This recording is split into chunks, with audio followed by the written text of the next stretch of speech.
நான் ஒரு தரிசனத்தை பார்க்கிறேன். பரலோகத்தின் தேவனுடைய வல்லமை மகனை ஆட்கொள்ளுகிறது. மகனை வெளியே புறப்பட செய்ய போகிறது. அநேக ஜனங்களை ஆசீர்வதிக்க போகிறது. பலமான ஜனங்கள் நடுவில் உனக்கு ஒரு பந்தியை வைத்து உன்னையும் நான் பலப்படுத்தவே ஒரு அபிஷேகத்தின் வல்லமை இறங்கி வரும்.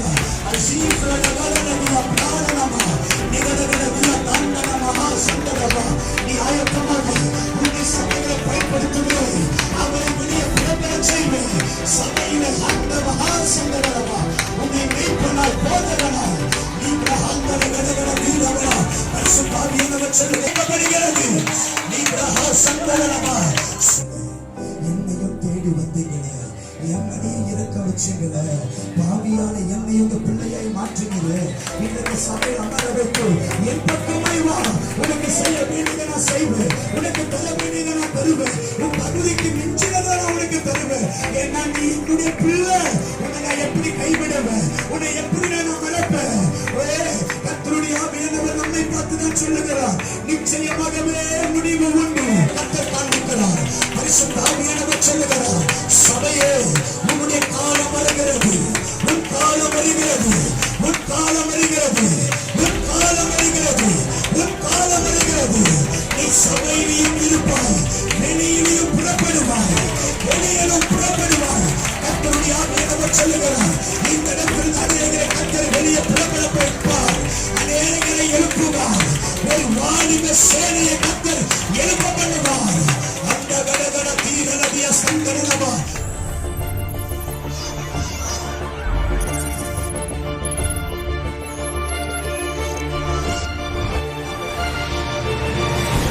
ஆமென். கர்த்தர் நம்மை ஆசீர்வதிப்பாராக. இந்த நாளிலே நம்ம மத்தியில் வந்திருக்கிற பாஸ்டர் ஜூடா பெனிஹின் அவர்கள் வந்திருக்கிறாங்க. ரொம்ப சந்தோஷம். பாஸ்டருடைய செய்திகள்லாம் நான் நிறைய கேட்டிருக்கிறேன். ரொம்ப ஆண்டவருக்காக அர்ப்பணித்து கர்த்தருடைய ஊழியத்தை செய்கிறாங்க. ஆனாலும் உண்மையான சொல்ற மிகுந்த ஒரு தாழ்மையுள்ள ஒரு குணத்தை தேவன் அவர்களுக்கு கர்த்தர் கொடுத்திருக்கிறார். நான் பேசும்போதே அப்பையிலேருந்து பேசும்போது இப்போ வரைக்கும் அந்த ஒரு தாழ்மையுள்ள இருதயத்தை தேவன் கொடுத்ததற்காக நான் தேவனுக்கு உண்மையாக நான் நன்றி செலுத்துகிறேன். இன்றைக்கி நம்ம மத்தியில் வந்து ஊழியக்காரங்க கர்த்தருடைய வார்த்தை கொடுப்பாங்க. கரங்களை தட்டி நம்ம கர்த்தர் நாமத்தை மகிமைப்படுத்துவோம். அல்லேலூயா.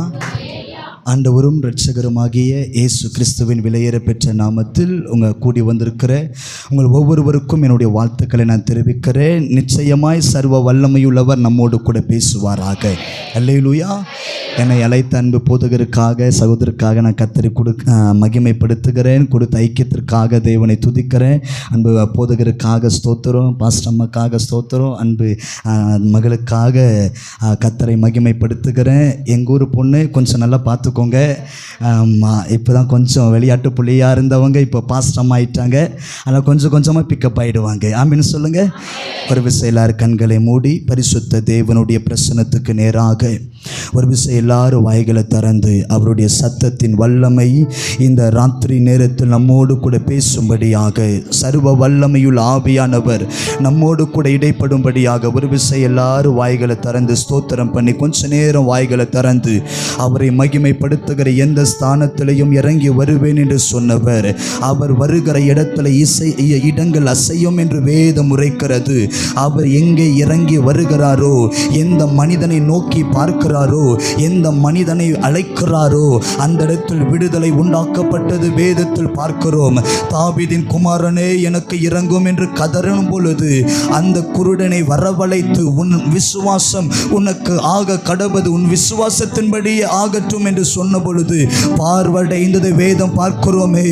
இவரை தொட்டால் சுகம் உண்டாகும் என்று சொல்லி விசுவாசித்து அவரை தொடும் பொழுது 12 வருடம் உள்ள பெரும்பாடு ஸ்திரியுடைய வியாதிகள் மாறினது வேதத்தில் பார்க்கிறோம். அவரை நோக்கி பார்த்த முகங்கள் பிரகாசம் அடைந்தன.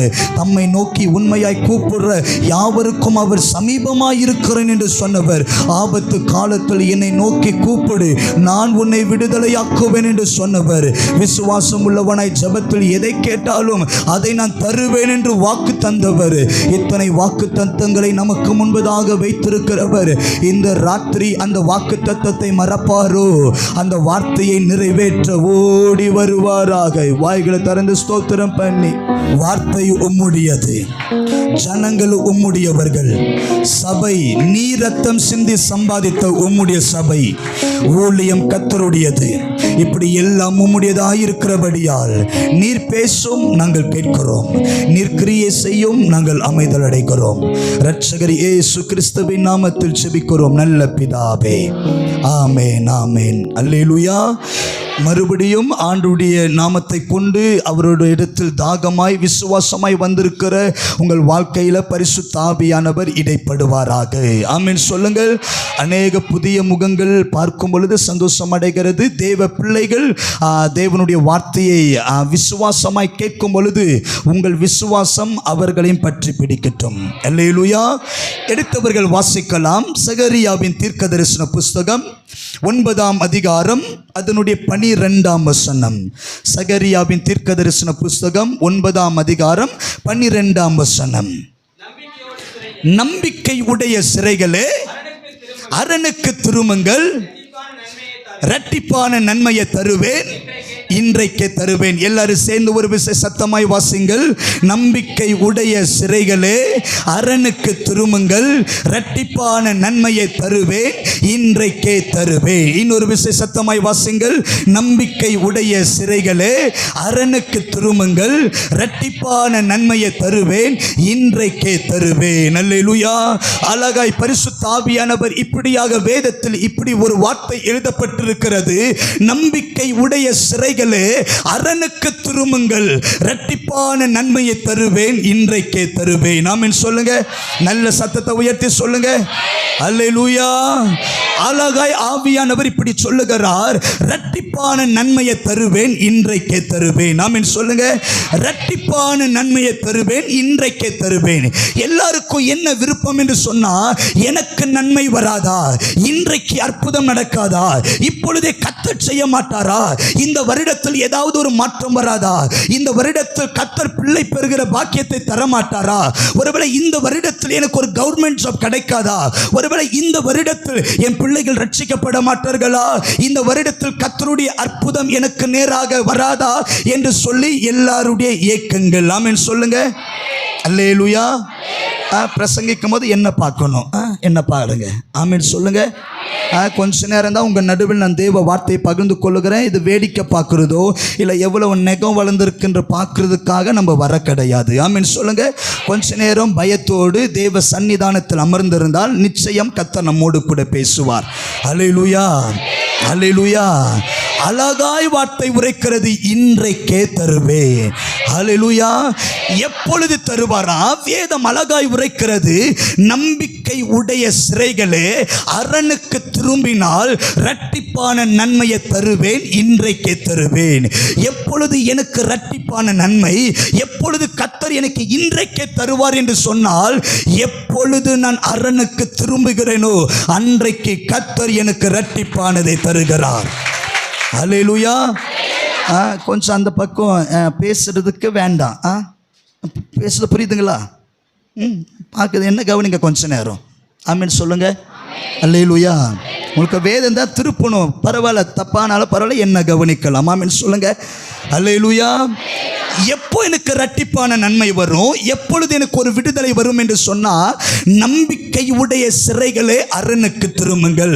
நான் சிறையில் இருப்பது உண்மைதான், நான் தேங்கி இருப்பது உண்மைதான், நான் செயல்படாமல் இருப்பது உண்மைதான், மற்றவனுடைய பிடியில் அடக்கப்பட்டது உண்மைதான், மற்றவன் ஆளுகிறது உண்மைதான். சிறை என்று சொன்னால் என்னால் சுதந்திரமாய் ஒன்றும் செய்யாமல் இருக்கிறது. சிறை என்று சொன்னால் மற்றவனுடைய ஆதிக்கத்தின் கீழ் இருக்கிறது. சிறை என்று சொன்னால் நான் விரும்பினது எதுவுமே செய்யாத ஒரு வாழ்க்கை தான் சிறை. ஆவியானவர் சொல்லுகிறார், நீ சிறையில் இருக்கிறது உண்மைதான், நீ தேங்கி இருப்பது உண்மைதான், மற்றவன் உன்னை உடைக்கிறது உண்மைதான், மற்றவன் உன்னை அவமானப்படுத்துவது உண்மைதான். ஆனாலும் நமக்கு ஒரு நம்பிக்கை உண்டு. அந்த அரணுக்கு திரும்பிவிட்டால் ஆவியானவர் சொல்லுகிறார், நீ தேடுகிற நன்மையை நான் இன்றைக்கு தருவேன், நீ எதிர்பார்க்கிற நன்மையை நான் இன்றைக்கு தருவேன். எதை தேடி கொண்டிருக்கிறாயோ, எதை நாடி கொண்டிருக்கிறாயோ, எதை எதிர்பார்த்து கொண்டிருக்கிறாயோ, அது இன்றைக்கு வர வேண்டும் என்றால் பரிசுத்த ஆவியானவர் சொல்லுகிறார், சிறைப்பட்டவர்களே அரணுக்கு திரும்பி விடுங்கள். இந்த ராத்திரி பரலோகத்தின் தேவன் சொல்லுகிறார், எவர்கள் தேவ சன்னிதானத்தில் திரும்புகிறார்களோ அவர்களுடைய சிறையின் வல்லமை உடைக்கப்பட்டு இரட்டிப்பான நன்மையை கர்த்தர் இன்றைக்கே தருவாராக. ஒரு வளைந்த சத்தத்தை கேட்கிற யாராவது, என்னால வாழ முடியல பிரதர், என்னால போராட முடியல பிரதர், எத்தனை நாட்கள் வேதனையில சகித்துக் கொண்டிருப்ப, வியாதியின் பள்ளத்தாக்கை என்னை சூழ்ந்திருக்கிறது, மனிதன் என்னை மிதிக்கிறார்கள், தண்ணீரையும் தீயையும் கடந்து வந்தோம், மனிதர் என்னை மிதிக்க பண்ணுகிறார்கள், ஆனாலும் எங்களை செம்மையான வழிகளை கொண்டு வந்து நிறுத்தின பரிசுத்த ஆவியானவர் இந்த ராத்திரி நம்மை பார்த்துதான் சொல்லுகிறார், உன் சிறையின் வாழ்க்கை மாறி இரட்டிப்பான நன்மை வர வேண்டும் என்றால் அரணுக்கு திரும்பி விடுங்கள், அரணுக்கு திரும்பி விடுங்கள். ஹல்லேலூயா. எத்தனை பேர் ஆமென் சொல்ல முடியும்? நல்ல சத்தத்தை உயர்த்தி சொல்லுங்க. ஹல்லேலூயா. ஆமென் சொல்லுங்க. கர்த்தர் உங்க வாழ்க்கையில அற்புதத்தை செய்ய கர்த்தர் ஆயத்தமாக இருக்கிறார். ஆமென் சொல்லுங்க. நான் பார்க்கிறேன், நீங்கள் யார் என்று தெரியாது, ராத்திரி தனிமையான நேரத்தில் உள்ளங்கள் உடைந்து ஆண்டவரிடத்தில் அழுது கொண்டு ஏதாவது செய்து கொண்டு செத்து விடலாமா, என் பிள்ளைகளுக்காக தான் உயிரோடு இருக்கிறேன், ஏன் இந்த வாழ்க்கை என்று பிடிக்காமல் ராத்திரி புலம்புகிற சத்தங்கள் என் தேவ சன்னிதானத்தில் எட்டினது. ஆகையால் தான் அந்த தேவனுடைய ஆவியானவர் இன்றைக்கு சிறையின் வல்லமை உடைக்க போகிறார். ஆமென் சொல்லுங்க. ஏன் தெரியுமா? எப்பொழுது நான் திரும்பி பார்க்கிறேனோ அன்றைக்கு என் சிறை உடையும். ஆமென் சொல்லுங்க. இயேசுவானவர் சிலுவையில் தொங்கிக் கொண்டிருக்கும் பொழுது ஒரு கல்லன் சொல்லுகிறார், நீ தேவனுடைய குமாரன் என்றால் நீ கீழே இறங்கி வந்து என்னையும் விடுதலையாக்கி உன்னையும் விடுதலையாக்கி கொள் என்று ஒரு கல்லன் சொல்லுகிறான். இரண்டாவது கல்லன் சொல்லுகிறார், ஆண்டவரே உம்முடைய ராஜ்யம் வரும் பொழுது என்னை நினைத்தருளும் என்று மரண நேரத்திலும் சிலுவை பக்கமாய் திரும்பும் பொழுது பரிசுத்த தேவகுமாரன் சொல்லுகிறார், நீ இன்றைக்கே என்னோடு கூட பரதேசியில் இருப்பாய். எப்பொழுது சிலுவைக்கு நேராய் திரும்பினானோ இன்றைக்கே கர்த்தர் அற்புத விடுதலை தந்தது போல் இந்த ராத்திரி பரலோகத்தின் தேவனுடைய ஆவியானவர் சொல்லுகிறார், இன்றைக்கு ஏதோ ஒன்று கர்த்தர் என்னிடத்தில் எதிர்பார்க்கிற ஒன்று, நீ தேங்கி இருக்கிற இடத்துல இருந்து நீ என் பக்கமாய் திரும்பி வந்துவிடு, நீ சகித்துக் கொண்டிருக்கிற வேதனையில் இருந்து என் பக்கமாய் திரும்பி விடு, அதிகாலையில் என் பக்கமாய் திரும்பி விடு, வேதத்தில் என் பக்கமாய் திரும்பி விடு. எது எல்லாம் தேவன் திருப்ப வேண்டும் என்று எதிர்பார்க்கிறாரோ அந்த கசப்பில் இருந்து திரும்புகிறவன், அந்த பலத்திலிருந்து திரும்புகிறவன், தேவ சன்னிதானத்தில் திரும்புகிறவனுக்கு கர்த்தர் இரட்டிப்பானதை தருவாராக. அல்லேலூயா. எத்தனை பேர் ஆமென் சொல்ல முடியும்? நல்ல சத்தத்தை உயர்த்தி ஆமென் சொல்லுங்க. இப்பொழுது வேதத்துக்குள் நான் பிரவேசிக்க ஆசைப்படுகிறேன். ஜெபத்தோடு வேதத்தை அதிகமாய் நேசிக்கிறவர்களுக்கு நான் உரைக்கிற பிரசங்கம் நன்றாய் புரியும். ஆகையால் ஜெபத்தோடு வாசிங்கள் லூக்காவின் சுவிசேஷ புத்தகம் 15ஆம் அதிகாரம் அதனுடைய 11ஆம் வசனத்திலிருந்து 16 வசனங்கள் ஒருவர் வாசிக்க கேட்கலாம். லூக்கா 15:11 மைக்ல வாசிங்க. ஒரு மனுஷனுக்கு 2 குமாரர் இருந்தார்கள்.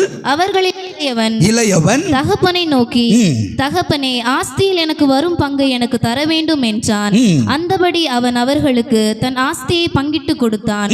சில நாளைக்கு பின்பு இளைய மகன் எல்லாவற்றையும் சேர்த்து கொண்டு தூர தேசத்துக்கு புறப்பட்டு போய் அங்கே துன்மார்க்கமாய் ஜீவனம் பண்ணி தன் ஆஸ்தியை அழித்து போட்டான். எல்லாவற்றையும் அவன் செலவழித்த பின்பு அந்த தேசத்திலே கொடிய பஞ்சம் உண்டாயிற்று. அப்பொழுது அவன் குறைவுபடத் தொடங்கி அந்த தேசத்து குடிகளில் ஒருவனிடத்தில் போய் ஒட்டிக்கொண்டான். அந்த குடியானவன் அவனை தன் வயல்களில் பன்றிகளை மேய்க்கும்படி அனுப்பினான். அப்பொழுது பன்றிகள் தின்கிற தவிட்டினாலே தன் வயிற்றை நிரப்ப ஆசையா இருந்தான். ஒருவனும் அதை அவனுக்கு கொடுக்கவில்லை. அல்லேலூயா. இந்த சம்பவம் எல்லாருக்கும் நல்ல பரிச்சயமான ஒரு வேத பகுதி. ஆமென் சொல்லுங்க. ஒரு தகப்பனுக்கு 2 குமாரர் இருக்கிறார்கள். இளையவன் என்ன செய்கிறான்? தகப்பனிடத்தில் போய் சொத்தை எல்லாம் அபகரித்து கொண்டு தூர தேசத்துக்கு ஓடி போய் துன்மார்க்கமாய் ஜீவனம் பண்ணுகிறார். அல்லேலூயா. அவர் நடந்து உட்காருவாங்க. ஏன் அவரை பார்க்கணுமா? ஏதாச்சும் ஒரு தேவதூதன் வந்தால் என்னடா பண்ணுறாங்கன்னு எட்டி பார்க்கலாம். மனுஷன் தானே வராங்க, அவங்க எங்கேயோ போய் உட்கார போகிறாங்க, அதையும் பார்க்கணுமா?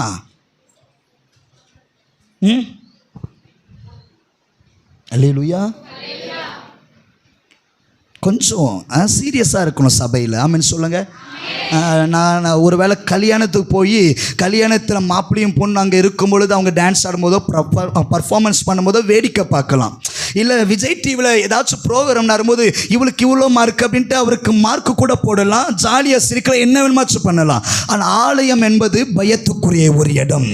ஆலயம் என்பது ஒரு சாதாரணமான இடம் கிடையாது. பலவீனனையும் பலவானாய் மாற்றுகிற ஒரு இடம். சாதாரண மனிதனை அசாதாரணமான மாற்றுகிற ஒரு இடம். ஆகையால் தான் தாவீது சொல்லுகிறார், 1000 நாளை பார்க்கிலும் அவருடைய பிரகாரத்தில் தங்குற ஒரு நாள் நல்லது. ஆகாமிய கூடாரத்தில் வாசம் செய்வதை பார்க்கிலும் அவருடைய ஆலயத்தின் வாசற்படி தங்கி இருப்பதை நாடுவேன். ஏன் தெரியுமா? 1000 நாள் செய்யாதது தேவ சபை செய்து முடிக்கும். ஆமென் சொல்லுங்க. ஹல்லேலூயா. இப்ப இளைய குமாரன் தகப்பனை விட்டு தூரமாய் போகும் பொழுது என்ன நடக்கிறது? அவனுடைய ஆஸ்தி எல்லாம் செலவழிந்த பின்பு வேதம் உரைக்கிறது, 1 அவனுக்கு பஞ்சம் உண்டாயிற்று, 2வது அவன் குறைவுபட தொடங்கினான், 3வது ஒருவனிடத்தில் அடிமையாய் ஒட்டி கொண்டான், 4வது பன்றிகளை மேய்த்து கொண்டிருக்கிறான், 5வது பன்றி தின்னுகிற தவிட்டை தின்ன ஆசையா இருந்தான், 6வது ஒருவனும் அவனுக்கு கொடுக்கப்படவில்லை. அல்லேலூயா. இப்ப இளைய குமாரன் கஷ்டப்படுவது அப்பாக்கு தெரியுமா தெரியாதா? நிச்சயம் தெரியும். ஏன்னா ஒரு குடும்பத்தில் கஷ்டம் அல்ல, ஒரு வீட்டில் கஷ்டம் அல்ல, ஒரு பட்டணத்தில் கஷ்டம் அல்ல, அந்த தேசத்தில் பஞ்சம் உண்டாயிற்று. தேசத்திலேயே பஞ்சம் இருக்கும் பொழுது அப்பாக்கு தெரியும் பிள்ளை கஷ்டப்படுவது. ஆமாவா இல்லையா? அப்பாக்கு பிள்ளை கஷ்டப்படுவது தெரியுமா தெரியாதா? நிச்சயம் தெரியும். பஞ்சத்தில் இருக்கிறது தெரியும், சாப்பாடு இல்லாமல் இருக்கிறது தெரியும், வேதனைப்பட்டதும் தெரியும். அப்படி இருந்தும் அப்பா ஏன் பிள்ளைய தேடி போகவில்லை? ஆமென் சொல்லுங்க. அல்லேலூயா, அல்லேலூயா. இப்போ நமக்கு கேள்வி வரும் தானே, நான் கஷ்டத்தில் இருக்கிறேன், நான் வியாதியில் இருக்கிறேன், நான் கடனில் இருக்கிறேன், ஏன் ஏசப்பா என்னை தேடி வரவில்லை?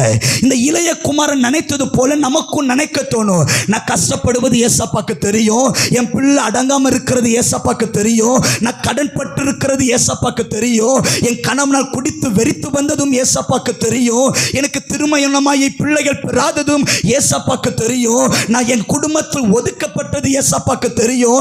எல்லாம் அறிந்த இயேசு இவர் யார் என்று சொன்னால், மரத்தின் மேலே இருக்கிறவன் சகையு என்று அறிந்தவர், தன்னை தொடுகிற ஸ்திரீ இன்னார் என்று அறிந்தவர், எல்லாம் ஆராய்ந்து அறிந்திருக்கிறவர். நான் கஷ்டப்படுவது தெரியுமா தெரியாதா?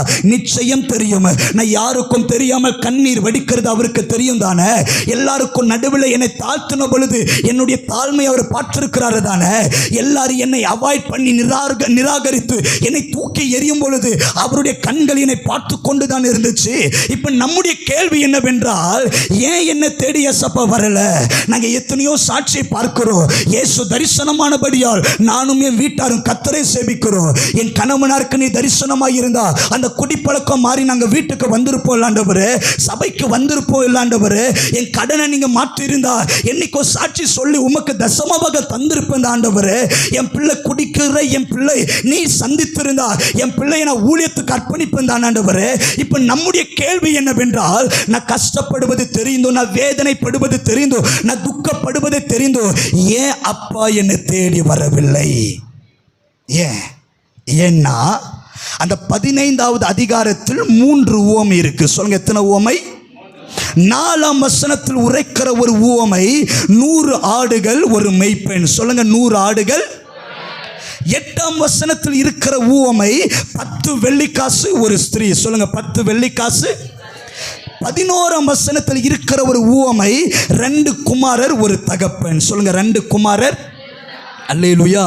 இப்போ 3 ஊமை நீங்க சொல்லுங்க. முதல் ஊமை என்னது? 100 ஆடுகள் ஒரு மேய்ப்பன். சொல்லுங்க, என்னது? 100 ஆடுகள் ஒரு மேய்ப்பன். கொஞ்சம் சத்தமா சொல்லுங்க. முதல் ஊமை ஒரு மேய்ப்பன். 2வது ஊமை 10 வெள்ளிக்காசு ஒரு ஸ்திரீ. 3வது உவமை ஒரு தகப்பன். இன்னும் ஒரே ஒரு முறை சொல்லுங்க. ஃபர்ஸ்ட் உவமை 100 ஆடுகள் ஒரு மேய்ப்பன். 2வது உவமை 10 வெள்ளிக்காசு ஒரு ஸ்திரீ. 3வது உவமை 2 குமாரர். இப்போ ஏன் கேள்வி என்னவென்னா, 100 ஆடுல ஒரு ஆடு காணாம போச்சு. காணாம போன ஆடை தேடி வந்தது யாரு? மேய்ப்பன். இவர் என்ன செஞ்சாரு? வனாந்திரத்துக்குள் அலைந்து சிங்கத்துக்கு பாம்புக்கும் கரடிகளுக்கும் தப்புவித்து காணாம போன ஆட தன் ஜீவனை பணயம் வைத்து அந்த வழி தெரியாத இடத்துல வழிகளை கண்டுபிடித்து அந்த ஆட்டை தோல் மேல எடுத்துக்கொண்டு சிநேகிதரோடு சொல்லி சந்தோஷப்பட தொடங்கினார். இப்ப ஏன் கேள்வி, காணாமற் போன ஆட்டை தேடி வந்தது யாரு? மேய்ப்பன். இப்ப இரண்டாவது உவமையில 10 வெள்ளிக்காசு 1 வெள்ளிக்காசு காணாம போச்சு. ஆனா வெள்ளிக்காசு காணாம போகும் பொழுது இந்த ஸ்திரீ என்ன தெரியுமா பண்ணால், வீட்டை பெருக்கி விளக்கை ஏற்றி காணாமற் போன வெள்ளிக்காசை தேடி, காணாம போன வெள்ளிக்காசை தேடி கண்டுபிடித்தது யாரு? ஸ்திரீ. இப்ப ஏன் கேள்வி, காணாம போன ஆடை யாரு கண்டுபிடிச்சது? காணாம போன வெள்ளிக்காசை யார் கண்டுபிடிச்சது? இப்போ காணாம போன குமாரனை யாரு தான் கண்டுபிடிக்கணும்? ஆனா தகப்பன் கண்டுபிடிச்சாரா இல்ல பிள்ளை தேடி போனாரா? இப்ப நான் கேட்கிற கேள்வி நியாயமா இல்லையா? ஆடு காணாம போச்சுன்னா மேய்ப்பன் தேடி போறாரு, காசு காணாம போச்சுன்னா ஸ்திரீ தேடி வந்து அந்த காசை கண்டுபிடிக்கணும் என்று பாரப்படுகிறார். இப்போ அதே போல இளைய குமாரும் காணாம போகும் பொழுது தகப்பன் தானே தேடி வரணும். ஆனா ஏன் தகப்பன் தேடி வரல? ஏன்னா ஆட்டுக்கு உயிருக்கு உணர்வு இல்லை. சொல்லுங்க, ஆட்டுக்கு. அல்லேலூயா.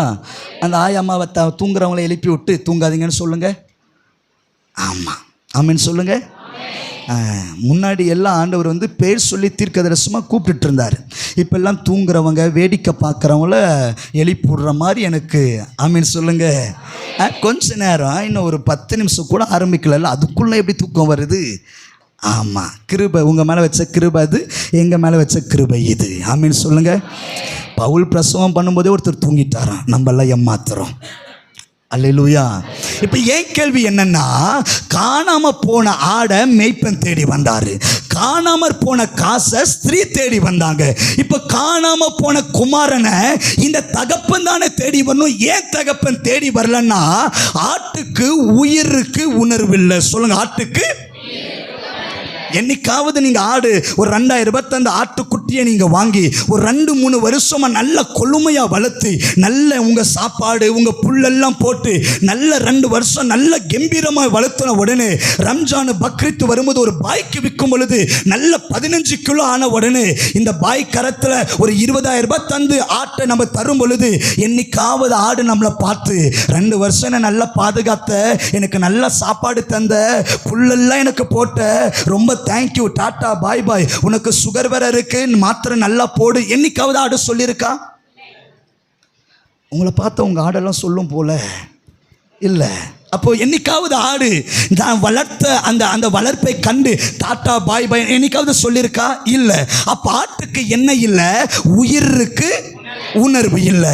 இப்ப காசு பாருங்க, காசு என்னைக்காவது காசு மீன் கடையில் இருக்கிற காசு இங்க ரொம்ப நாறுது, இந்த இடத்துல எனக்கு பிடிக்கல, நான் ஜூடா பெனியுடைய பாக்கெட்டுக்குள்ள போக ஆசை, என்னைக்காவது காசு சொல்லியிருக்கா? இல்லை.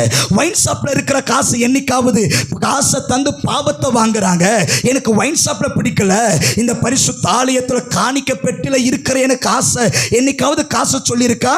இல்லை. ஏன்னா காசுக்கு என்ன இல்லை? உயிரும் இல்லை, உணர்வும் இல்லை. சொல்லுங்க, உயிரும் இல்ல, உணர்வும் இல்ல. ஆகையால் தான் இப்ப ஆண்டவர் சொல்றார், தகப்பன் சொல்றாரு, நீ ஆடா இருந்தா நான் உன்னை தேடி வருவேன், நீ காசா இருந்தா நான் உன்னை தேடி வருவேன். ஏன்னா ஆட்டுக்கு உயிருக்கு உணர்வு இல்லை, ஆட்டுக்கு வழி தெரியாது, நான் தேடி வருவேன். பணத்துக்கு ஜீவன் இல்லை, நான் தேடி வருவேன். பணம் அப்படியே இருக்கும், ஆகையால் நான் தேடி வருவேன். ஆனா உனக்கு உயிரும் இருக்கு, உணர்வும் இருக்கு, உனக்கு நன்மையும் தெரியும், தீமையும் தெரியும், நீ முட்டி போட்ட அற்புதம் நடக்கும் என்று உனக்கு தெரியும், வேதத்தை தியானித்த மகத்துவம் வெளிப்படும் என்று உனக்கு தெரியும், கையை தட்டி தெய்வத்தை மகிமைப்படுத்தினார் எரிகோ உடையும் என்று எனக்கு தெரியும். இப்ப ஆவியானவர் சொல்லுகிறார், நீ ஆடா இருந்தா நான் உன்னை தேடி வருவேன், நீ பணமா இருந்தா நான் உன்னை தேடி வருவேன். ஆனா நீ என் பிள்ளையா இருக்கிற, என் குமாரனா இருக்கிற, என் ரத்தத்தில் மீட்கப்பட்டவனா இருக்கிற, நீ துதிக்கிற துதிக்கு எரிகோக்கள் உடையும் என்பதை நீ மறந்துடாத. நீ ஆராதிக்க தொடங்கினா சிறையின் கதவுகள் உடையும் என்பதை நீ மறந்துடாத. உனக்குள் வல்லமை உண்டு, உனக்குள் வரங்கள் உண்டு, உனக்குள் கிருபை உண்டு. ஆகையதான் தகப்பன் சொல்றாரு, நான் உன்னை தேடி வர மாட்டேன், நீ தான் என்ன தேடி வரணும். கைகளை தட்டி கர்த்தரை மகிமைப்படுத்துங்கள். லிப்ரஹா சம்தகடஹான் தரலபா, நீ தான் கர்த்தரை தேடி வரணும், நீ தான் கர்த்தரை தேடி வரணும், நீ தான் கர்த்தரை தேடி வரணும். ஹல்லேலூயா. இப்ப நமக்குள்ள சந்தேகம் வரும் தானே, ஏன்பா என்ன தேடி வரல, என் பிரச்சனை தெரிந்து ஏன் என்ன சந்திக்க வரல, ஏன் என் கண்ணீரை துடைக்க வரல என்று சொன்னா, இந்த ராத்திரி பரலோகத்தின் தேவன் சொல்லுகிறார், நீ ஆடா இருந்தா உனக்கு வழி தெரியாது, நான் தேடி வருவேன். நீ பணமா இருந்தா உனக்கு என்ன நடக்குதுன்னு தெரியாது, ஆகையால் நான் வருவேன். ஆனா நீ என் பிள்ளையா இருக்கிறபடியால், என் ஜீவனை உனக்கு கொடுத்தபடியால், என் ரத்தத்தை உனக்காக சிந்தினபடியால், என் விலையேற பெற்ற ஆவியை உனக்குள் வைத்திருக்கிறபடியால் உனக்கு நன்மை தெரியும், தீமை தெரியும். நீ ஜெபித்தா வானம் திறக்கும் உனக்கு தெரியும், நீ ஆராதித்தா தேவ மகிமை இறங்கும் என்று உனக்கு தெரியும். எத்தனை வேதத்தில் பார்த்திருக்கிறோம், சூம்பி கையை உடையவனை இயேசு சுகமாக்கினார், முடவனை இயேசு நடக்க வைத்தார், குருடனுக்கு பார்வை கொடுத்தார். இது தெரியும் தானே. ஆகையால் ஆவியானவர் சொல்லுகிறார், நீ வந்துட்டா இரட்டிப்பான நன்மையை இன்றைக்கே தருவே. ஹல்லேலூயா. எத்தனை பேர் என் கூட சேர்ந்து ஆமென் சொல்ல முடியும்? சத்தத்தை உயர்த்தி ஆமென் சொல்லுங்க. நல்ல சத்தத்தை உயர்த்தி ஆமென் சொல்லுங்க. இந்த ராத்திரி பரிசுத்த ஆவியானவர் தெளிவாய் நம்மோடு கூட பேசுகிறார். நீ ஆடை போல இருக்கிறதுனால தான் நான் யார் ஆடை போல இருக்கிறாங்களோ அவங்க கிட்ட தாங்க ஏசப்பா வருவாரு. யார் காசை போல ரட்சிக்கப்படாமல் இருக்கிறாங்களோ அவங்கள தேடி தாங்க ஏசப்பா வருவாரு.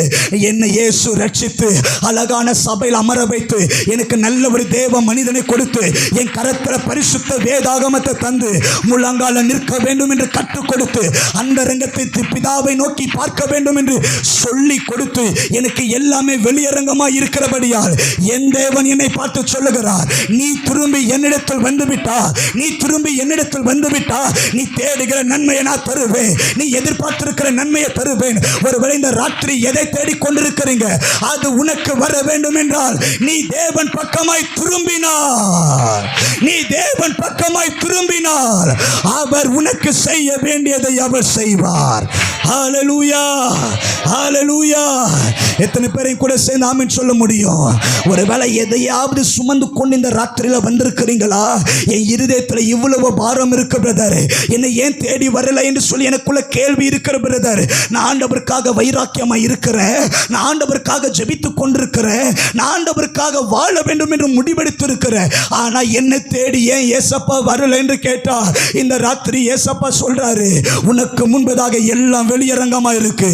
நான் உனக்கு வேதத்தின் மகத்துவத்தை தந்திருக்கிற, அபிஷேகத்தின் ஊற்றுகளை தந்திருக்கிற, நீ ஜெபித்த வானங்கள் திறக்கப்படும் என்பது உனக்குள்ள ஒரு விசுவாசம் வைக்கப்பட்டிருக்கிறது.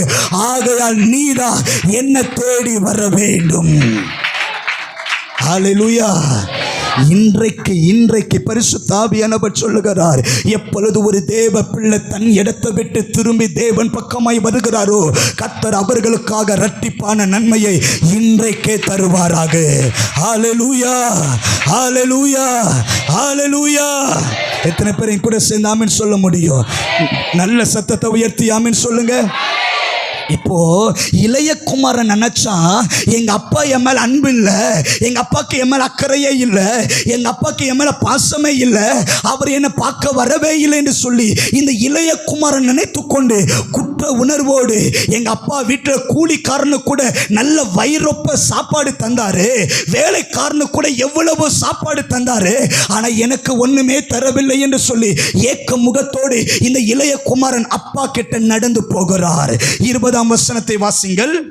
எழுந்து புறப்பட்டு தன் தகப்பனிடத்தில் வந்தான். அவன் தூரத்தில் வரும்போதே அவனுடைய தகப்பன் அவனை கண்டு மனதுருகி ஓடி அவனை கட்டி அணைத்து முத்தம் கொடுத்தான். ஆமென் சொல்லுங்க.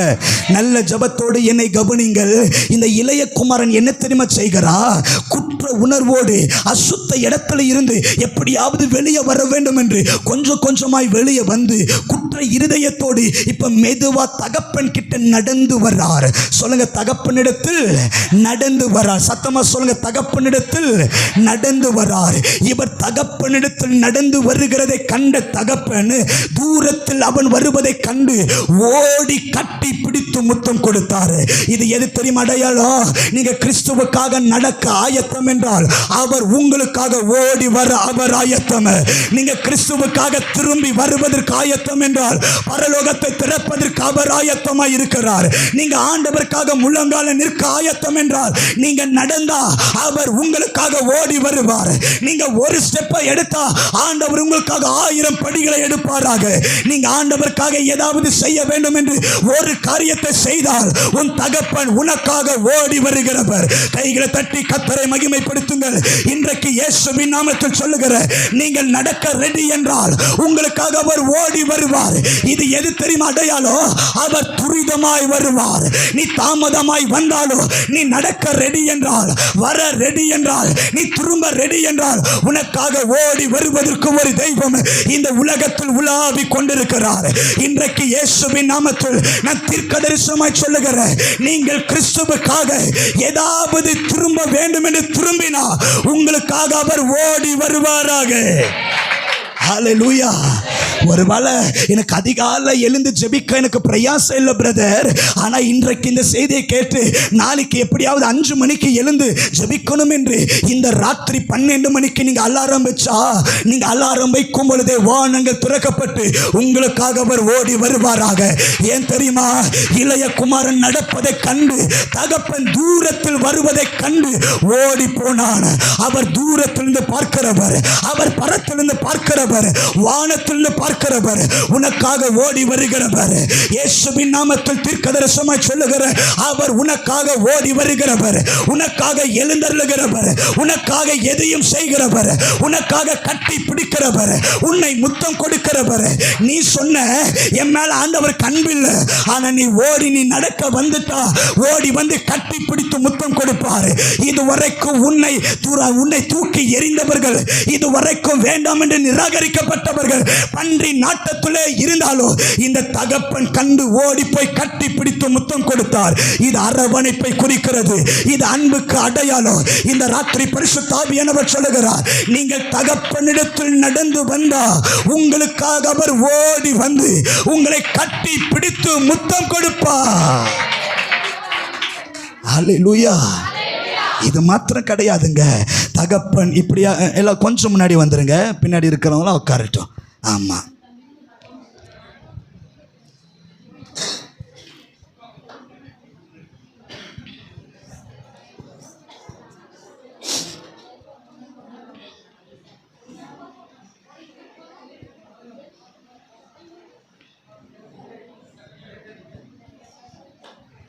கொஞ்சம் முன்னாடி வாங்க. ஒன்றும் இல்லை, கொஞ்ச நேரம், ஒரு 1/2 மணி நேரம்.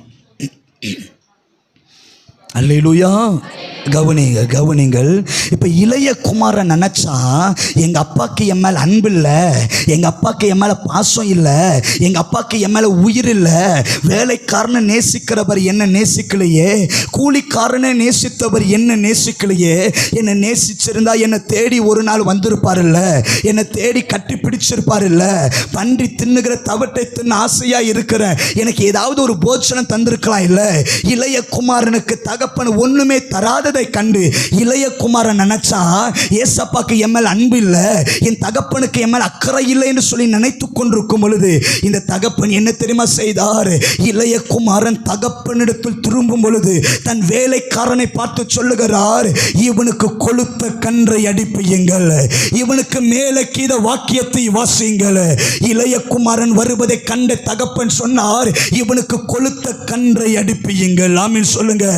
இன்றைக்கு நான் சொல்லுகிறேன், கொளுத்த கன்று எதை தெரியும் அடையாளப்படுத்துகிறது? இளைய குமாரன் நினைச்சா என் மேல எங்க அப்பா அன்பில்லை, என் மேல ஆண்டவருக்கு அக்கறை இல்லை என்று இளைய குமாரன் நினைச்சான். ஆனா இளைய குமாரன் தகப்பனிடத்தில் வந்த பொழுது தகப்பன் சொன்னார், கொளுத்த கன்றை அடிப்பீங்கள். இளைய குமாரனே, நான் உன் மேல் அன்பில்லை தேவன் நீ நினைக்கிறியா? நான் உன் மேல் அன்பில்லாத அக்கறை இல்லாத தகப்பன் என்று நினைக்கிறியா? நீ தூரமா இருக்கிற வரைக்கும் என் அன்பு உனக்கு தெரியாது. நீ பண்டி கூட்டத்தில் இருக்கிற வரைக்கும் நான் உன் மேல வைத்திருக்கிற அக்கறை உனக்கு தெரியாது. நான் உனக்காக வைத்திருக்கிற கொளுத்த கன்று உன் கண்ணுக்கு தெரியாது. உனக்காக வாசிக்கப்படுகிற மேலே கீழ சத்தங்கள் உன் காதுக்கு கேட்கப்படாது. எப்பொழுது தூர தேசத்தை விட்டு என் பக்கம் நீ திரும்புகிறாயோ உனக்கான கொளுத்த கன்று நான் உனக்கு தருவேன், உனக்கான மேலே கீழ வாக்கியத்தை உனக்கு தருவேன். இது எது தெரியும் அடையாளம்? நீங்க தேவன் பக்கமாய் திரும்பி வந்துவிட்டா உனக்கு செய்ய வேண்டியதை அவர் செய்வார். உன் பிள்ளை திருமண வாழ்க்கை அவரால் நடக்கும்.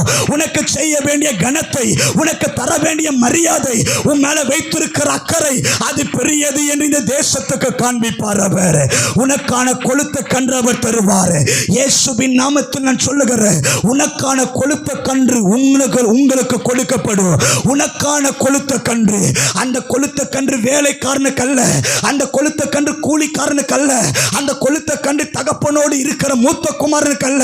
இந்த தகப்பன் காத்திருந்தார். எப்ப குமாரன் அவரை விட்டு போனாரோ அன்றிலிருந்து கொழுத்த கன்றை வளர்க்கப்பட்டது. ஏன் தெரியுமா? ஒரு நாள் இளைய குமாரன் என்னை தேடி வருவா, அவனுக்காக தான் இந்த கொழுத்த கன்று என்று ஒருவர் ஆயத்தமாக்கப்பட்டு வைத்திருந்தார். இந்த ராத்திரி இயேசுவின் நாமத்தில் சொல்லுகிற உங்களுக்கானது சிலது ஆயத்தமாக்கப்பட்டிருக்கிறது. நீங்க ஏதோ ஒன்று தேடி கொண்டிருக்கிறது அவர் ஆட்டோமேட்டிக்கா ரெடியா வைத்திருக்கிறாரு. ஒருவேளை கர்ப்பத்தின் கன்னிக்காக எதிர்பார்த்திருக்கிறீங்களா? இல்ல பிள்ளையுடைய திருமணத்திற்காக எதிர்பார்த்து கொண்டிருக்கிறீங்களா? இல்ல என் சரீரத்தில் பலவீனம் பிரதர், இது மாறினா நல்லா இருக்கும் என்று சொல்லி ஏதாவது எதிர்பார்த்து இந்த ராத்திரியில வந்திருப்பீங்க என்றால் பரிசுத்த ஆவியானவர் சொல்லுகிறார், உனக்கானது ஆயத்தமாக்கப்பட்டிருக்கிறது. எனக்கு தெரியும் நீ பன்றி தின்னுகிற தவிட்டை தின்ன ஆசையா இருந்த, உன் ஜபத்தை தாண்டி நீ கேட்ட எனக்கு இந்த பன்றி தின்னுகிற தவிட்டு தான் நல்லா இருக்கும். ஆனா தகப்பன் பார்த்தாரு, உன் எதிர்பார்ப்புக்கும் மேல நான் ஒன்று வச்சிருக்கிறேன், உன் ஜபத்துக்கும் மேல ஒன்று வச்சிருக்கிறேன், உன்னுடைய விருப்பத்துக்கும் மேல ஒன்று வச்சிருக்கிறேன். நீ கேட்ட தவிடு கேட்ட, நான் தரேன். கொழுத்த கன்று தர, ஆயத்தமாக்கப்பட்டது தர, பலன் உள்ளது தருகிற, பலன் உள்ளது தருகிற, ஆரோக்கியமானது தருகிற, நாவுக்கு ருசியானது தருகிற. எனக்கு தெரியும் ஏது உனக்கு தர வேண்டும் என்று. இந்த ராத்திரி பரிசுத்த ஆவியானவர் சொல்லுகிறார், உனக்கான கொழுத்த கன்று ஆயத்தமாக்கப்பட்டிருக்கிறது. ஹல்லேலூயா. எத்தனை பேரையும் கூட சேர்ந்து ஆமென் சொல்ல முடியும்? ஒருவேளை எதையாவது எதிர்பார்த்து இந்த ராத்திரியில வந்திருக்கிறீங்களா? இந்த ராத்திரி உங்களுக்கானது ஆயத்தமாக்கப்பட்டிருக்கிறது.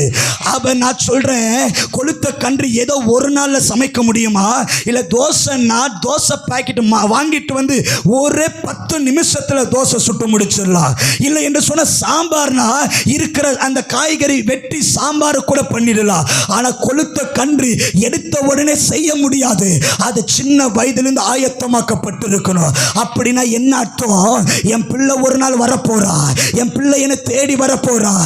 எந்த பன்றி கூட்டம் வேண்டாம், இந்த உலகத்தின் வல்லமை வேண்டாம், இந்த அசுத்தத்தின் வல்லமை வேண்டாம், எனக்கு தகப்பன் தான் வேண்டும் என்று ஒரு நாள் என் பிள்ளை வரப்போறா. அந்த பிள்ளை வருகைக்காக ஒரு கொழுத்த கன்றை தகப்பன் ஆயத்தமாக்க வைத்திருந்தார். அப்படின்னா என்ன தெரியுமா?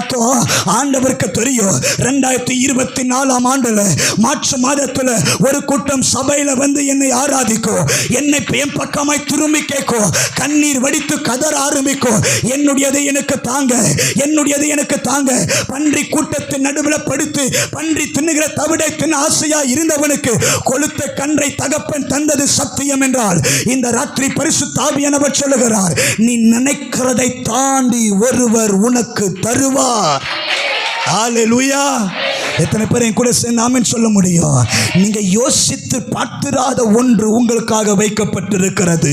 நீங்க நினைத்து பார்த்திராத ஒன்று உங்களுக்காக ஆயத்தமாக்கப்பட்டது. என்னுடைய ஆவில பலமாய் நான் ஏவப்படுகிறேன், உனக்கான கொழுத்த கன்று ஆயத்தமாக்கப்பட்டிருக்கிறது. ஒருவேளை யாராவது இந்த ராத்திரியில பிரதர் என் வாழ்க்கை முடிஞ்சிடுமோ என்று சொல்லி நினைத்திருக்கிற, ஏதாவது கிடைத்தா நல்லா இருக்குமே, ஏதாவது பன்றி தின்னுகிற தவிட்டு தின்ன நல்லா இருக்குமே, ஏதாவது தந்தா நல்லா இருக்குமே. வேதம் உரைக்கிறது, ஒருவனும் அவனுக்கு கொடுக்கப்படவில்லை.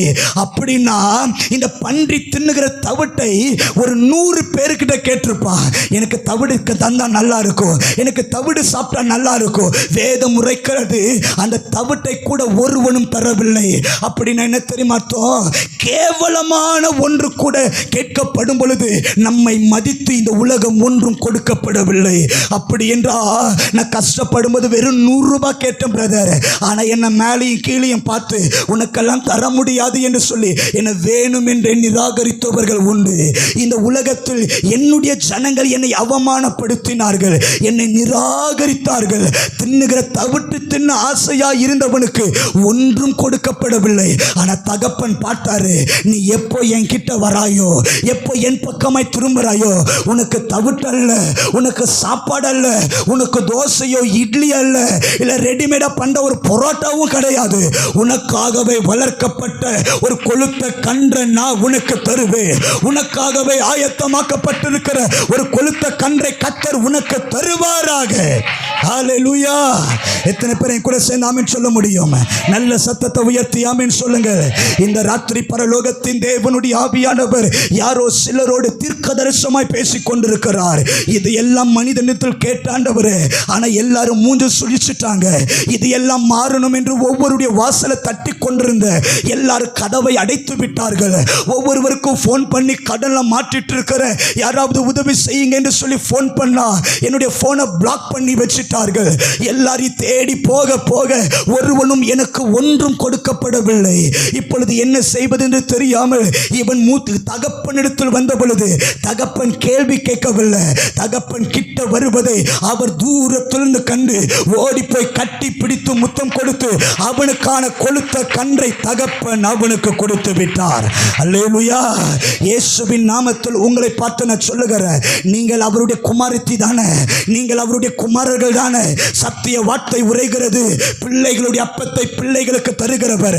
அப்படி என்றால் எனக்கு ஏதோ ஒன்று வைக்கப்பட்டிருக்கிறது, எனக்கு ஏதோ ஒன்று வைக்கப்பட்டிருக்கிறது.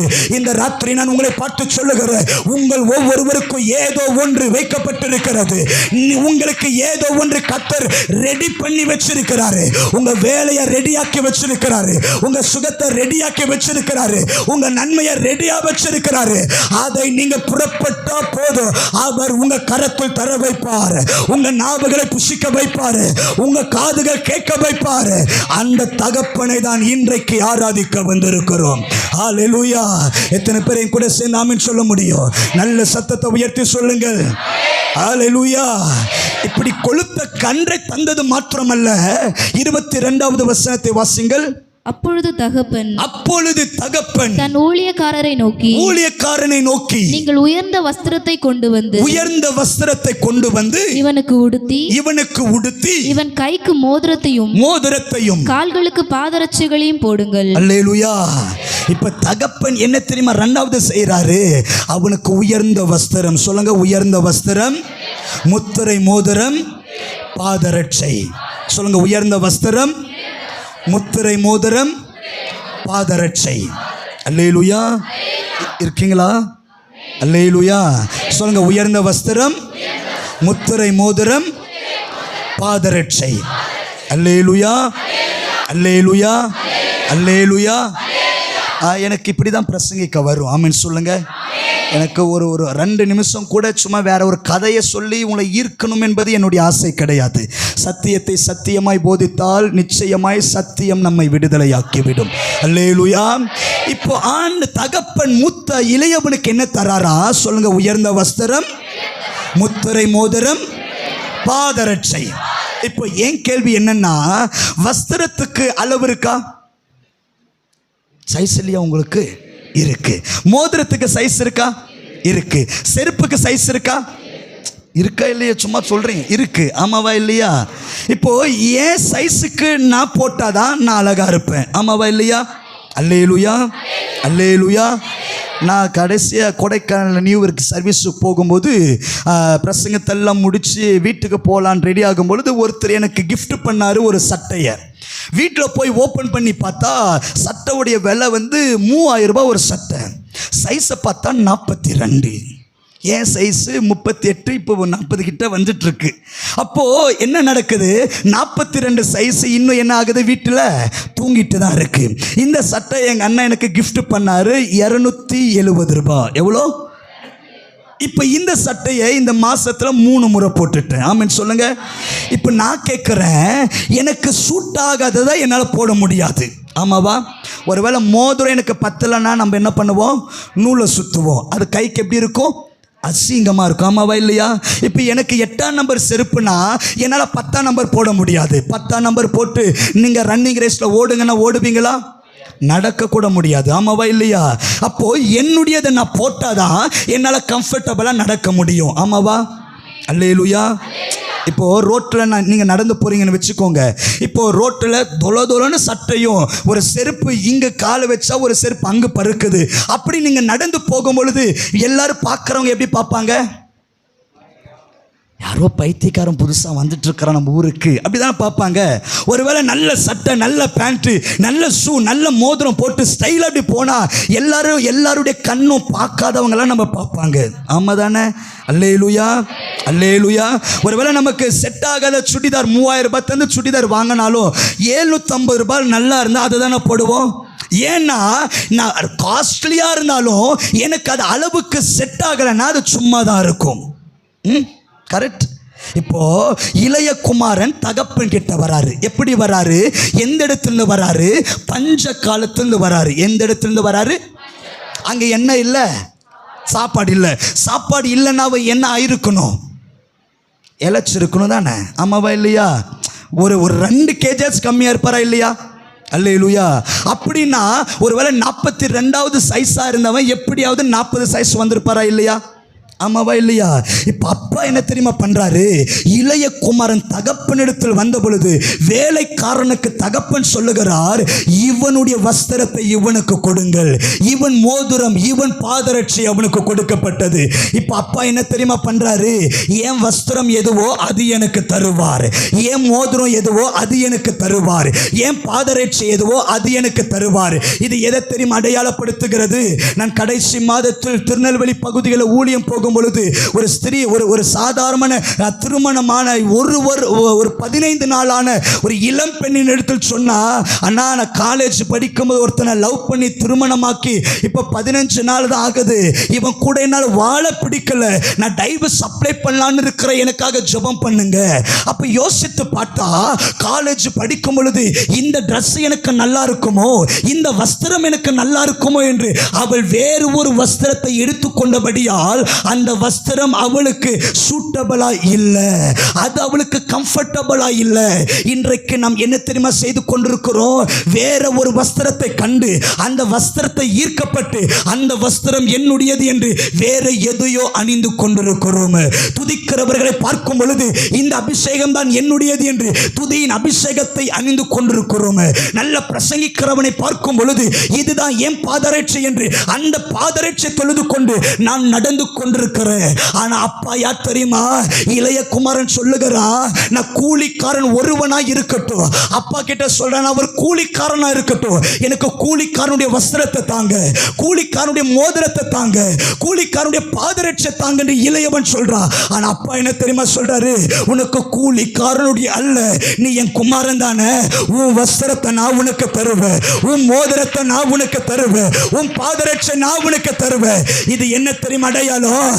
என் பிள்ளை யாரோ என் பிள்ளை எனக்கு சொந்தமாவாரு, என் மேன்மை எதுவோ அது எனக்கு கொடுக்கப்படும், என் அபிஷேகம் எதுவோ அது எனக்கு கொடுக்கப்படும். நான் அப்போஸ்தலன் என்றால் அப்போஸ்தலனுடைய வஸ்திரம் எனக்கு தரிப்பிக்கப்படும், நான் தேவ மனிதன் என்றால் ஊழியக்காரனுடைய மோதிரம் எனக்கு கொடுக்கப்படும், நான் ஜெபிக்கிறவன் என்றால் ஜெபிக்கிற வஸ்திரம் எனக்கு போர்த்தப்படும்.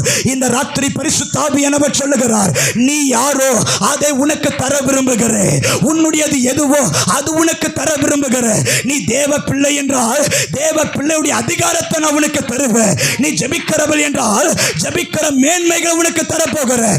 இல்லை நீ துதிக்கிறவள் என்றால் துதியின் அபிஷேகத்தை உனக்கு தருவேன். நீ யாரோ அது உனக்கு தருவேன். இந்த ராத்திரி எத்தனை பேர் என் கூட சேர்ந்து ஆமென் சொல்ல முடியும்? நீ யாரோ, நீங்கள் யாரோ, உங்களுடையதை உங்கள் கரத்தில் கொடுக்கிறவர் அவர். ஹல்லேலூயா. எத்தனை பேர் என் கூட சேர்ந்து ஆமென் சொல்ல முடியும்? ஒருவேளை நானும் என் வீட்டாரும் கர்த்தரையே சேவிப்போம் என்கிற வாக்குத்தத்தம் என்னுடையது என்றால் அந்த வாக்குத்தத்தம் என் கரத்தில் கர்த்தர் தருவாராக.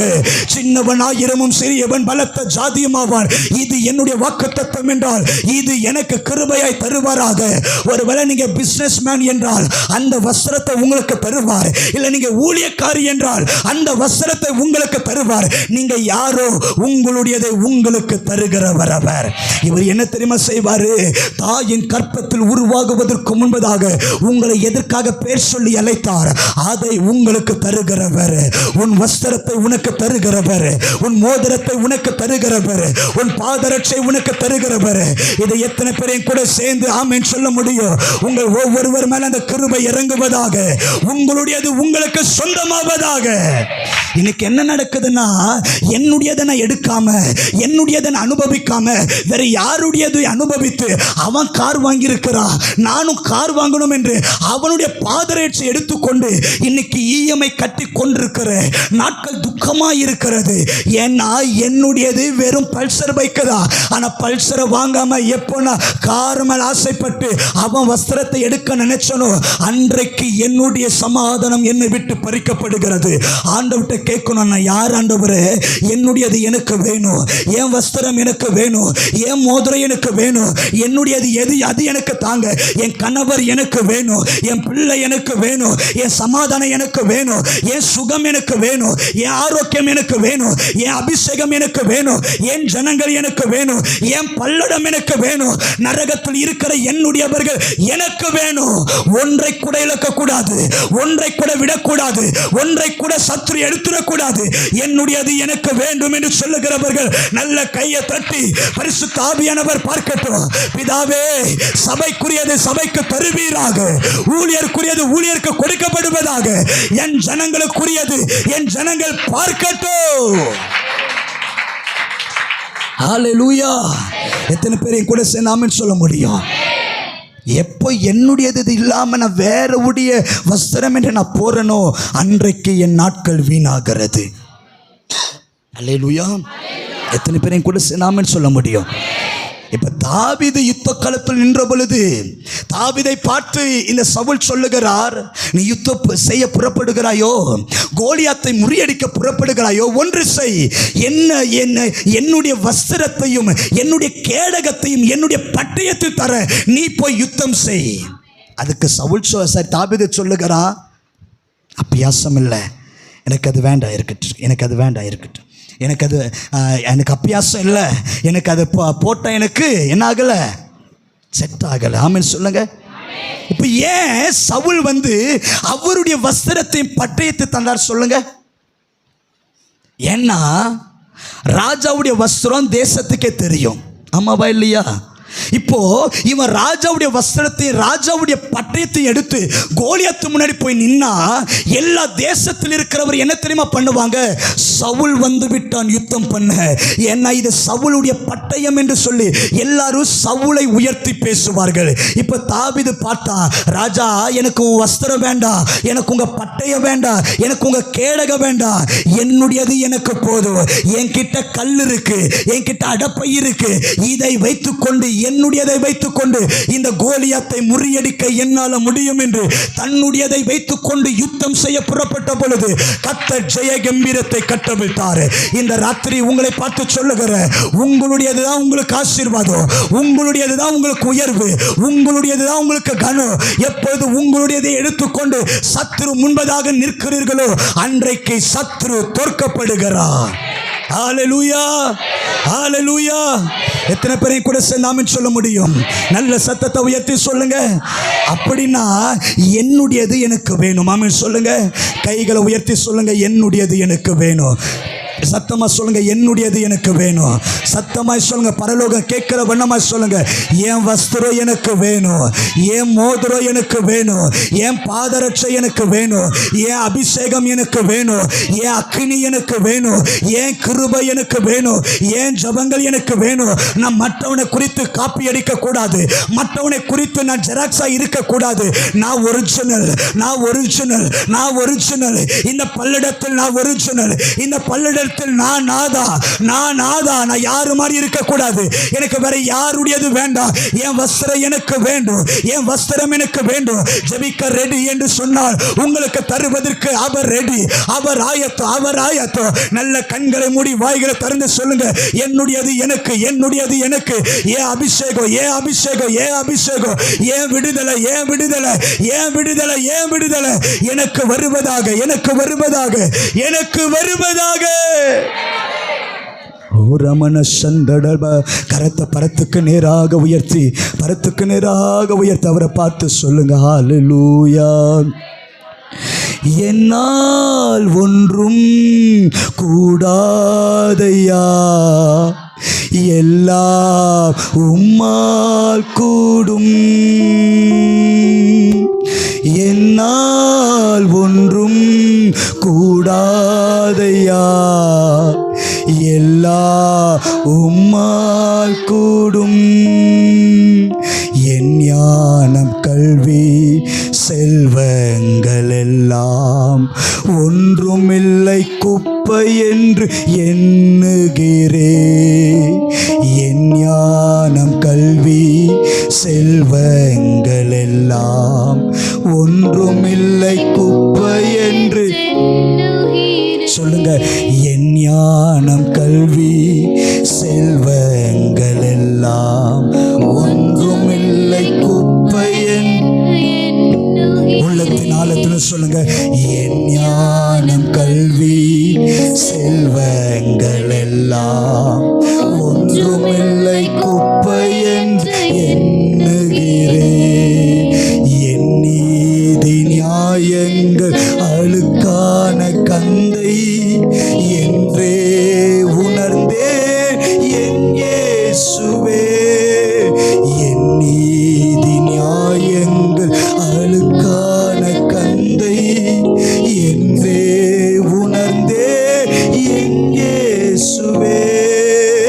அனுதினமும் உம்மில் நான் வளர்ந்திடவே உம் அனுக்கிரகம் தர வேண்டுமே. அனுதினமும் உம்மில் நான் வளர்ந்திடவே உம் அனுக்கிரகம் தர வேண்டும். கொளுத்த கன்று அடிப்பிப்பதற்கு நான் தகுதி இல்லை. என்னுடைய வஸ்திரத்தை உடுத்துவதற்கும் எனக்கு தகுதி இல்லை. மேல கீழே சத்தங்கள் எனக்காக அடிக்கிற சத்தங்களை கேட்பதற்கும் எனக்கு தகுதி இல்லை. ஆனால் என்னுடையதை எனக்கு தந்து என்னை கனவீனப்படுத்தின என் சத்துருக்களுக்கு முன்பதாக நீர் எனக்கு ஒரு பந்தி ஆயத்தப்படுத்தி இளையவனுக்குரியதை இளையவனுக்கு தந்து எல்லாரும் முன்னாடி அவனை கனப்படுத்தி வஸ்திரத்தை மோதிரத்தை பாதரட்சை தந்து உயரத்தில் வைத்தவர் அவர். சொல்லுங்க, என்னிடம் ஒண்ணுமே இல்லப்பா. என் ஞானம் கல்வி செல்வங்கள் எல்லாம் ஒன்றுமில்லை குப்பை என்று எண்ணுகிறேன். என் ஞானம் கல்வி செல்வங்கள் எல்லாம் ஒன்றுமில்லை குப்பை என்று என் நீதி நியாயங்கள் அழுக்கான கந்தை என்றே உணர்ந்தேன் என் இயேசுவே. என் நீதி நியாயங்கள் எஸ்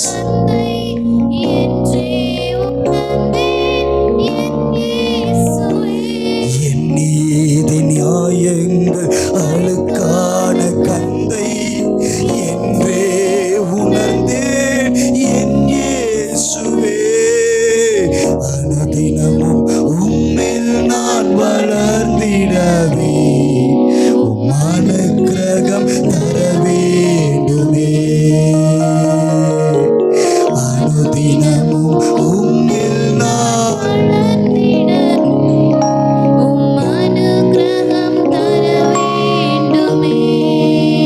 ஹல்லேலூயா. ஏதாவது தகுதி இருக்கா நமக்கு? ஏதாவது என்கிட்ட இந்த திறமை இருக்கிறதுனாலதான் இந்த இளைய குமாரனுக்கு அவர் கொளுத்த கன்று தந்தாரு.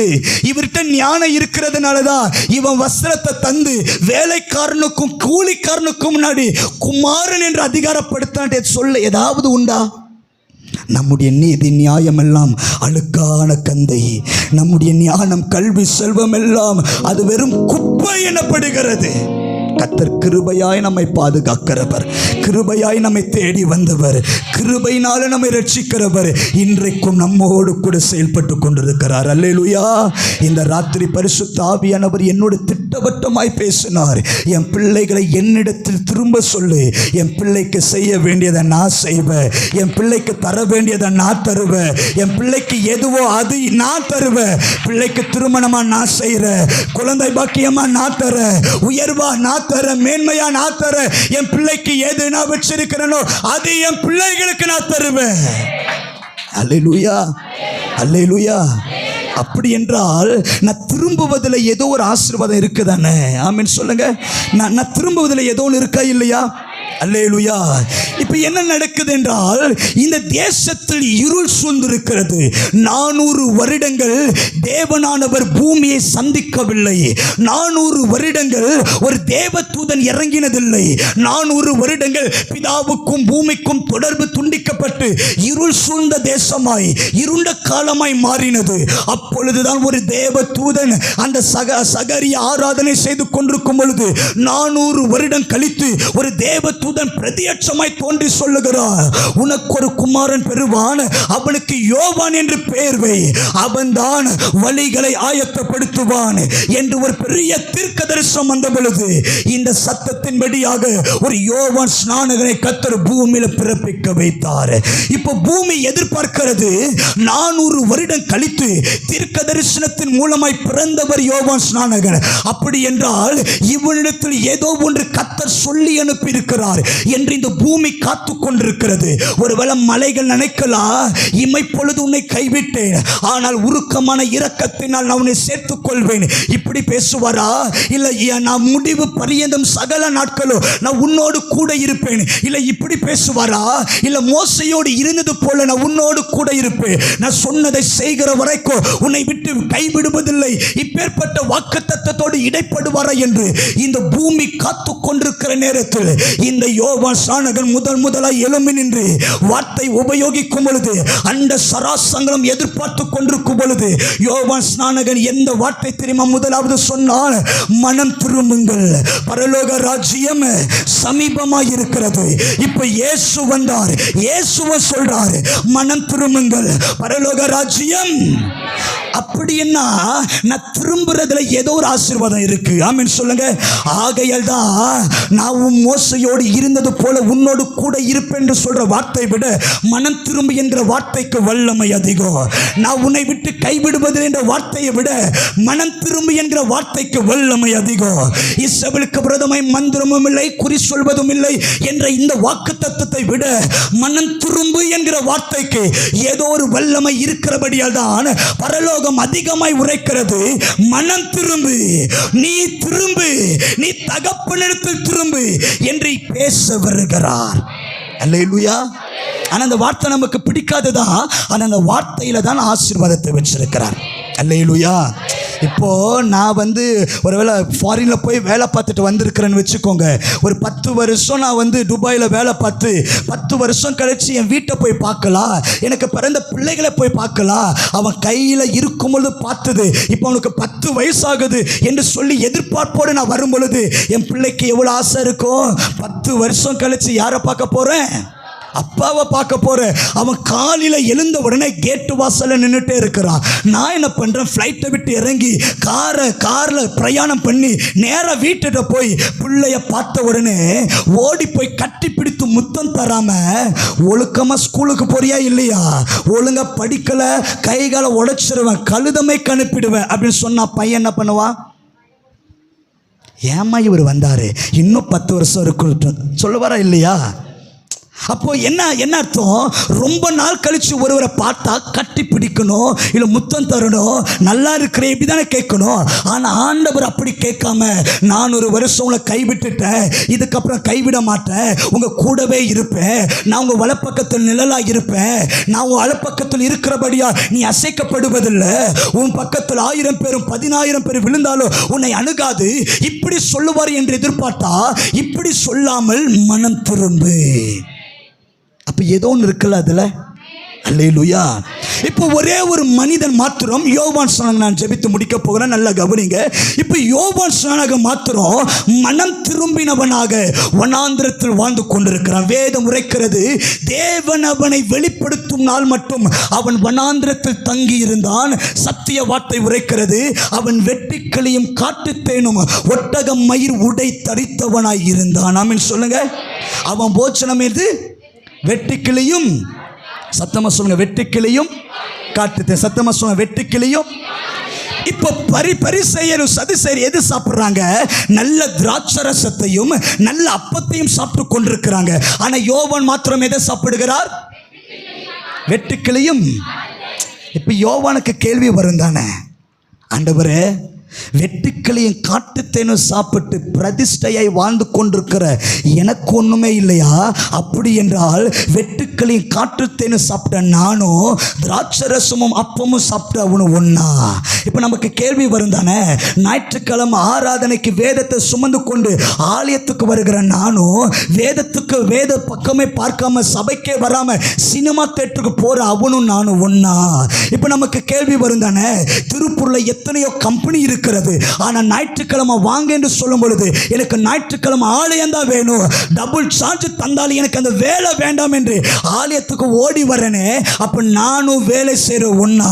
இப்ப நமக்கு கேள்வி வரும் தானே, நானும் என் கூட படிச்சோம் பிரதர் ஒன்னா தான் படிச்சோம், அவ ஞாயிற்றுக்கிழமை கவர்மெண்ட் எக்ஸாம் எழுதி பாஸ் ஆயிட்டா, இப்ப என்ன பார்த்து கேட்கிறா, அன்னைக்கு ஞாயிற்றுக்கிழமை சபைக்கு போகாம நீ என் கூட எக்ஸாம் எழுந்த பாஸ் ஆயிருப்பதானே? இப்ப நமக்கு தோணும் தானே, ஆண்டவரே உமக்காக தியாகம் செஞ்ச நானும் அவனும் ஒன்னு ஆண்டவரே, வெட்டுக்களையும் காட்டுத்தேனும் சாப்பிட்ட நானும் திராட்சரசமும் அந்த அப்பத்தையும் சாப்பிட்டவனும் ஒன்னா? ஆண்டவருக்காக உபவாசம் பண்ண நானும் திருப்தியா சாப்பிட்டவனும் ஒன்னா?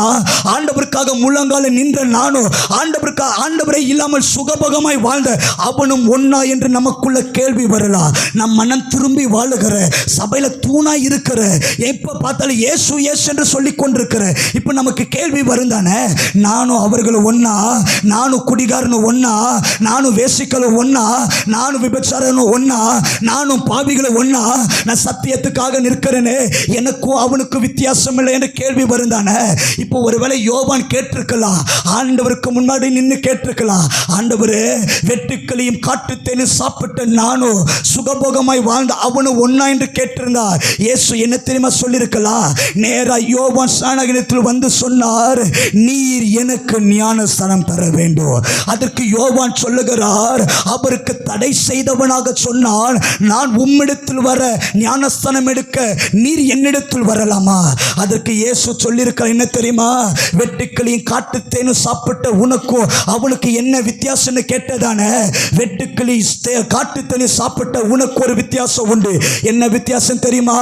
உன் கை என் தலைமையில வரணும், நீ தான் எனக்கு ஞானஸ்தானம் தரணும். நீ எப்பொழுது எனக்கு ஞானஸ்தானம் தராயோ அன்றைக்கு வானங்கள் இரண்டாய் திறக்கப்படும், பிதாவின் சத்தம் பூமிக்கு துணிக்கப்படும், பரிசுத்த ஆவியானவர் புறாவை போல எம்மேல இறங்கி வருவார். அப்பொழுது எல்லாரும் சொல்லுவார்கள், இவரே உலகத்தின் பாவத்தை சுமந்து தீர்க்கிற தேவாட்டுக்குட்டி. இப்ப ஆண்டவர் சொன்னாரு, வெட்டுக்களையும் காட்டுத்தேனும் சாப்பிட்ட உனக்கு வித்தியாசம் இல்லைன்னு கேட்டல, என்ன தெரியுமா வித்தியாசம்? உன் தகுதிக்கு மிஞ்சி நான் உன்னை ஆசீர்வதிப்பேன், உன் தகுதிக்கு மிஞ்சி நான் உன்னை உயர்த்துவேன், உன் தகுதிக்கு மிஞ்சி நீ என்ன நடத்துவேன், நான் அக்கினியில ஞானஸ்தானம் தருவேன், ஆனா நீதான் எனக்கு ஞானஸ்தானம் தரணும் என்று வெட்டுக்கிளியும் காட்டுத்தேனும் சாப்பிட்டவனுக்கு வித்தியாசத்தை தந்தார். ஆமீன் சொல்லுங்க. இந்த ராத்திரி நான் உங்களை பார்த்து சொல்லுகிறேன், எவன் திரும்புகிறானோ அவனுக்கு தகுதிக்கு மிஞ்சினதை கர்த்தர் வைத்திருக்கிறார். யார் தகப்பன் பக்கமாய் திரும்புகிறாரோ அவனுடைய வஸ்திரத்தை அவர் வைத்திருக்கிறார், அவனுக்கான கொளுத்த கன்று வைத்திருக்கிறார். அவன் கூலிக்காரன் அல்ல, அவன் தேவ மனிதனை கர்த்தர் நிரூபணம் செய்வார். இந்த ராத்திரி இந்த சத்தத்தை விசுவாசிக்கிறவர்கள் யாராவது இன்றைக்கு அமர்ந்திருப்பீங்க என்றால் நான் தைரியமாய் உங்களை பார்த்து சொல்லுகிறேன், உங்கள் தகப்பன் உங்களை கைவிடாதவர், உங்கள் தகப்பன் உங்களை வெறுத்து தள்ளாதவர், உங்களுக்கு தர வேண்டியதை தருவார், உங்களுக்கு செய்ய வேண்டியதை செய்வார். நீங்க ஜெபித்தீங்க தானே, ஒன்றும் விருதாவாய் போவாது. நீங்க உபவாசித்தது ஒன்றும் விருதாவாய் போவாது. உங்களுக்கு செய்ய வேண்டியதை நிச்சயமாய் செய்து முடிப்பார். அல்லேலூயா. எத்தனை பேர் என் கூட சேர்ந்து ஆமென் சொல்ல முடியும்? நல்ல சத்தத்தை உயர்த்தி சொல்லுங்க, அல்லேலூயா. ஏன் தெரியுமா இந்த வார்த்தையை சொல்லுகிறோம்? உங்களுக்கு முன்பதாக இருக்கிற என்னுடைய பெயர் ஜூடா பென்னிகின், ஆனால் இயேசுவை ஏற்றுக்கொள்ளாதுக்கு முன்பதாக என்னுடைய பெயர் முருகன். இயேசுவை ஏற்றுக்கொண்டபடியால் என்னை வீட்டை விட்டு துரத்தி 17 வயதில் என்னை வீட்டை விட்டு துரத்தினார்கள். 6 வருஷம் நான் தெருக்குள்ள தான் படுத்திருந்தவன், ஒசூர் பஸ் ஸ்டாண்டில் தான் தூங்கினவன். பப்ளிக் டாய்லெட்டை கிளீன் பண்ண 200 ரூபாய், செப்டிக் டேங்கை கிளீன் பண்ண 100 ரூபாய், வீட்டுக்கு வெளியில் இருக்கிற புல்லை கொத்து விட்டா 50 ரூபாய். இந்த பணத்தை வைத்து தான் பப்ளிக் டாய்லெட்டில் போய் முகத்தை கழுவி கவர்மெண்ட் ஸ்கூலுக்கு ஓடி இன்ஜினியரிங் முடிக்க கர்த்தர் கிருபை தந்தார். என்னை பார்த்து உலகம் சொன்னது, இவன் ஒரு பிச்சைக்காரன், இவன் ஒரு அநாதை, இவனுக்கு எதிர்காலம் இல்லை. நான் கர்த்தர் என்ன ஊழியத்துக்கு அழைக்கும் போது நான் பைபிள் காலேஜுக்கு போனது கிடையாது, யாரும் என்னை அங்கீகரித்தது கிடையாது. ஆனால் 6 வருடமும் எந்த கை பப்ளிக் டாய்லெட்டை கிளீன் பண்ணதோ வனாந்திரத்தில் போய் கதறி அழுது சொல்லுவேன், ஆண்டவரே உமக்காக ஏதாவது சாதிக்கணும், ஆண்டவரே உமக்கான பெரிய காரியத்தை எப்படியாவது செய்யணும் என்று சொல்லி அழுது ஜெபிக்கிற ஜெபத்தை கர்த்தர் கண்டு தகுதிக்கு மிஞ்சினதை கர்த்தர் கொடுத்தாரு, தகுதிக்கு மிஞ்சினதை கர்த்தர் தந்தாரு. இந்த ராத்திரி நான் சொல்லுகிறேன், எனக்கும் ஒரு தெய்வம் தந்தது உண்மை என்றால், எனக்கும் ஒரு தெய்வம் செய்தது உண்மை என்றால், இந்த ராத்திரி யார் தேவன் பக்கமாய் திரும்பி வரீர்களோ அவர்களுக்குரிய வஸ்திரத்தையும் கொளுத்த கன்றையும் தகப்பன் இந்த ராத்திரி தருவாராக. ஹல்லேலூயா. ஒரு விஷயம், எல்லாரும் எழுந்திருந்து நம்ம ஜெபிக்க போகிறோம். வேகமாய் ஒரு 5 நிமிடம் நம்ம ஜெபித்து முடிக்கலாம்.